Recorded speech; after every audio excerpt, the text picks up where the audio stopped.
नमस्कार दोस्तों, नए वीडियो में आप सभी का बहुत बहुत स्वागत है। और आज की कहानी का शीर्षक है एक फैसला। बहुत समय पहले की बात है। भारत के राजस्थान राज्य में मान सिंह नामक राजा राज्य करता था।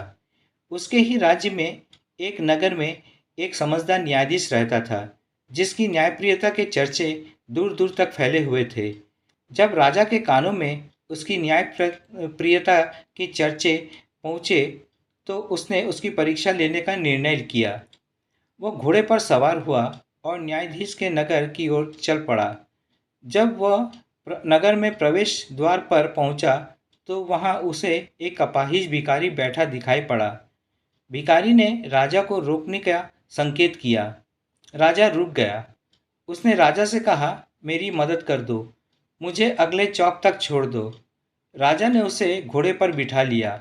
जब वे अगले चौक पर पहुंचे और राजा ने भिखारी को घोड़े से उतरने को कहा, तो भिखारी कहने लगा, ये मेरा घोड़ा है, तुम घोड़े से उतरो। दोनों में बहस होने लगी। लोग उनके आसपास इकट्ठा हो गए। बहस बढ़ती देखकर लोगों ने मशवरा दिया कि वे लोग फैसले के लिए न्यायाधीश साहब के पास चले जाएं। दोनों कचहरी पहुंचे।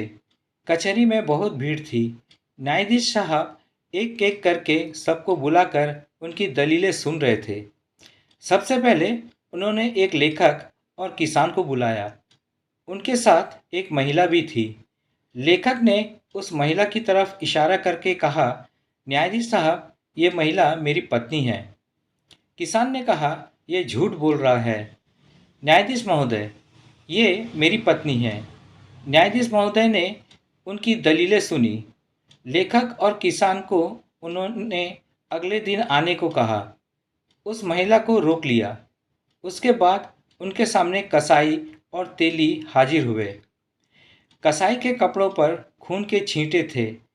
उन्हीं उन्हीं वहीं तेली के कपड़ों पर जगह जगह तेल के दाग लगे हुए थे। कसाई के हाथ में पैसे की एक थैली थी। कसाई बोला, न्यायाधीश महोदय, पैसों की ये थैली मेरी है। किसान बोला, नहीं न्यायाधीश महोदय, ये थैली मेरी मेरी है। दोनों की दलीलें सुनकर न्यायाधीश महोदय बोले, ये पैसे की थैली यहीं छोड़ जाओ। तुम दोनों कल आना, मैं कल फैसला करूंगा। अंत में राजा और भिखारी की बारी आई। राजा ने न्यायाधीश को सारी घटना बताई। तब न्यायाधीश ने कहा, घोड़े को यहीं छोड़ दो, तुम दोनों कल आना। अगले दिन कचहरी में सब हाजिर हुए। सबसे पहले न्यायाधीश साहब ने लेखक और किसान को बुलाया। दोनों सामने आए। न्यायाधीश साहब ने फैसला दिया, ये महिला लेखक की पत्नी है। किसान झूठा है, उसे 50 कोड़े लगाए जाए। उसके बाद उन्होंने कसाई और तेली को बुलाकर फैसला सुनाया। ये पैसे की थैली कसाई की है, झूठे तेली को 50 कोड़े लगाए जाए। अंत में राजा और भिखारी को बुलाया गया। न्यायाधीश साहब दोनों को लेकर अस्तबल के सामने पहुंचे। अस्तबल में कई घोड़े बंधे हुए थे। पहले न्यायाधीश राजा को लेकर अस्तबल में गया और घोड़े को पहचानने को कहा। राजा ने घोड़ा पहचान लिया। उसके बाद वो भिखारी को लेकर अस्तबल में गया। भिखारी ने भी घोड़ा पहचान लिया। सब वापस कचहरी में आए। न्यायाधीश ने फैसला सुनाते हुए राजा से कहा, वो घोड़ा आपका है। उसने भिखारी को 50 कोड़े लगाने का हुक्म दिया। राजा न्यायाधीश के निर्णय से बहुत प्रभावित हुआ। कचहरी की कार्यवाही समाप्त होने के बाद राजा न्यायाधीश के पास गया और पूछने लगा, न्यायाधीश साहब, मैं जानना चाहता हूँ कि आप सारे फैसलों पर कैसे पहुँचे। न्यायाधीश ने बताया, मैंने आज सुबह महिला को दवात से पेन में स्याही भरने को कहा। उसने ये काम बखूबी किया। मैं समझ गया कि वो लेखक की पत्नी है।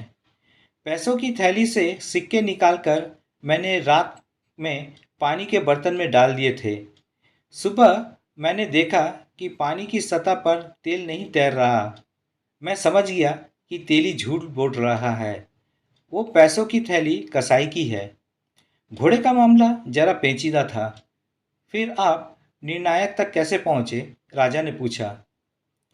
न्यायाधीश बताने लगा, आज सुबह जब मैं आप दोनों को अस्तबल ले गया और घोड़े पहचानने को कहा, तो मेरा मकसद ये देखना नहीं था कि आप दोनों में से कौन घोड़े को पहचान पाता है, बल्कि ये देखना था कि घोड़ा आप दोनों में से किसे पहचानता है।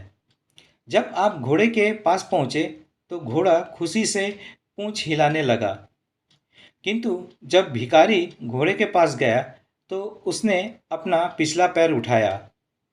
मैं समझ गया कि आप घोड़े के मालिक हैं। राजा न्यायाधीश की समझदारी देखकर बहुत खुश हुआ। उसने अपना परिचय देते हुए न्यायाधीश को इनाम देना चाहा, पर न्यायाधीश ने विनम्रता से मना करते हुए कहा, यह तो मेरा कर्तव्य है और मैं पूरी निष्ठा से अपना कर्तव्य निभाता हूँ। तो दोस्तों, ये थी आज की कहानी। अगर कहानी पसंद आए तो कमेंट्स, लाइक और शेयर ज़रूर कीजिएगा और चैनल में नई हो तो सब्सक्राइब जरूर कीजिएगा। तो मिलते हैं अगले वीडियो में एक नई कहानी के साथ। चैनल में बने रहने के लिए बहुत बहुत धन्यवाद।